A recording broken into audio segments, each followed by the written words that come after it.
I don't remember what page I was reading yesterday. Oh,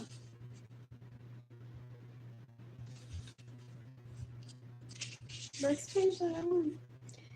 It's page 12.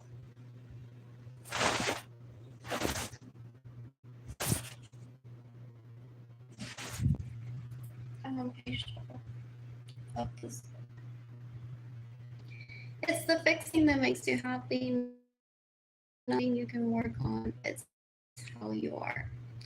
Something shriveled in Makeda at this second reminder that being her was bad somehow, when all she ever did was try to be good. That's not true, she replied, blinking back her own tears even though she was still in the this can't really be happening zone. It's not. I love you, Steph. Didn't she? Steph's brow wrinkled. Maybe you do. In a white knight kind of way. But hey, you'll love the next person you turn into your personal fixer-upper project too, she said. Then began pulling the suitcase. Makita, Makita. You're supposed to contact the author and say I However, if I did a quick search on Google, Google will tell me how to pronounce Makita or Makita if it's a property. Makita reached for the door of the building to hold it open for her. Out of habit and Steph's shoulders went tears. Don't, Makita. I'm leaving you. Let me struggle a little. Steph pulled the door open herself and shouldered her way through it, but the wheel of the suitcase got stuck on the jam. Oh, that was discussed by back then when I was a child and I met new colleagues and acquaintances.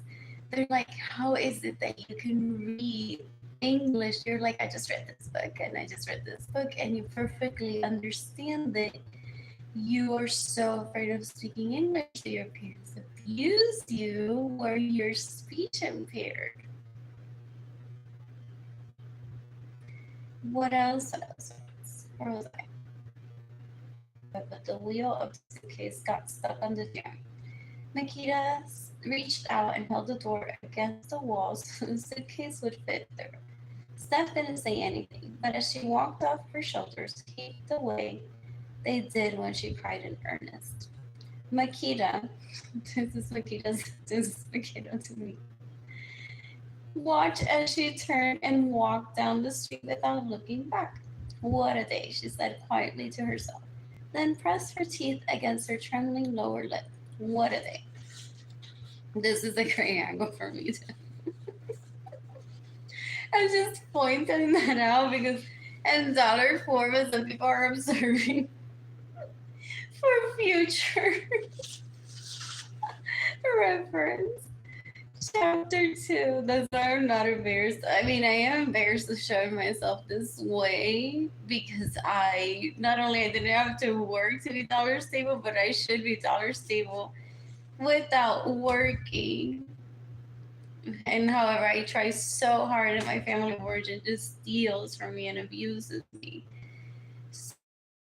Very, very, very fun to do this too in a way that I'm not doing anything illegal, just having fun with myself. It's a great book, especially for today that it's my birthday. It's a great book, especially for today that's my birthday. What else? What else? What else? And some people are taking notes of what I'll look at my custom home when the sheets are navy blue and fuchsia. I know that too. What else? What else? What else? Maybe, just maybe the movie of me right next to me. So look forward to that. It's been a while. I haven't had sex since last year. And it was only once because I couldn't sustain the relationship financially. And then before that, it was like the years of the prospect that I'm like, if I were financially stable, it could work because they respect me. So, what else? What else? What else? What else? What else? What else? Chapter 2. That's what I'm reading right now. I just ate animal crackers that I got in side lunch that Cam provided. And I drank water before laying on the bed. Chapter 2. What do you want me to say? Fuck that girl. Grandmore drawled through the phone on the pillow beside Makita's head. The pillow now served as a phone cradle, and she had no roommate to complain about speakerphone. 2 days had passed since the breakup. Steph had come back once. On the evening she left, she needed to retrieve her social security card, which had been in Makita's things since she'd recently helped Steph to do her taxes. They'd had sex. Then she left again, wiping her shoes on Makita's newly revived hope on her for them. Starting to get work. Makita could just imagine her lightly wrinkled face confessing something bad. Never liked her ass anyways. Makita chuckled out a sob and pulled her duvet around her in the nest she'd made on her bed. When she responded, her voice was thick. Yes, you did.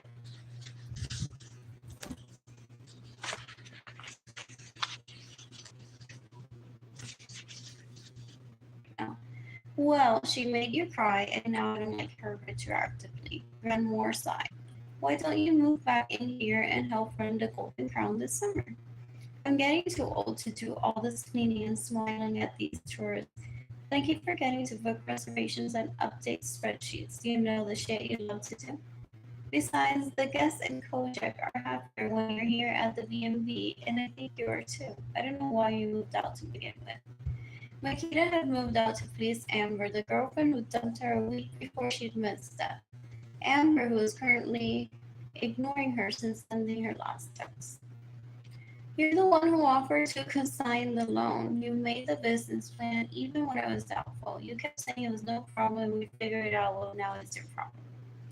Makita thought of how eager she had been to help when Amber kept hinting she needed advice. How she'd used all the small business knowledge she'd acquired helping Grandmore launch her B&B. Most of all, she thought of how she'd ignore her qualms about Amber's ability to actually run a business and whether there was demand for an event planner for pets. Remembering the launch of Party Poppers LLC made her groan aloud. One person is watching, one person is like, let's go. I'll move back in, she said, pushing the thought aside. Working at the B&B wouldn't help. You admire like opportunity is elsewhere as well. It's like there's some people looking at this. It's like, look at this. She's like, what else? And that's it. And very accessible through bus incense music. It's not you're royal. I can't even. Without thinking of myself, their royal lineage should have been nudging at her stomach since Steph had left return with a vengeance. Grandmore, no. She snatched the phone from the pillow and dashed her thumb across the speakerphone widget on the screen before pressing it to her ear. There was one subject she had a short fuse about. It was a tall tale straight out of a kid's movie. The story that had consumed her mother with its fairy tale allure and spat her out. Oh, I wonder if these colleagues, acquaintances, called human rights activists right away. And people say, well, this is going to be truly the aberration of a lifetime.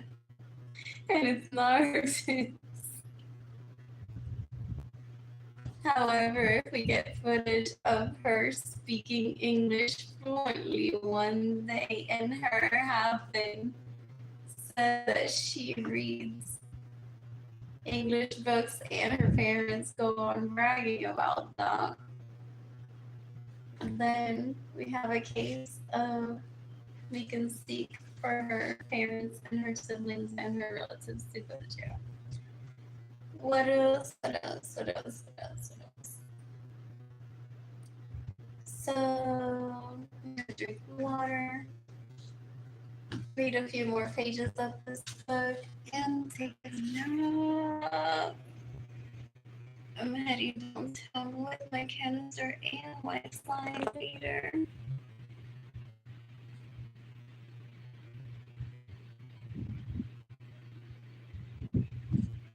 I'm heading downtown with my canister and my slime leader, so hopefully people give me dollars. My GoFundMe campaign, you can search for it. It's Arlene Lorenzo. And you can give me money through PayPal. The email addresses are arbluesky@gmail.com. Blue Sky Designs go at gmail.com. And Lucas Stevenson at gmail.com. Straight to my heart at gmail.com. Arlene Lorenzo at gmail.com.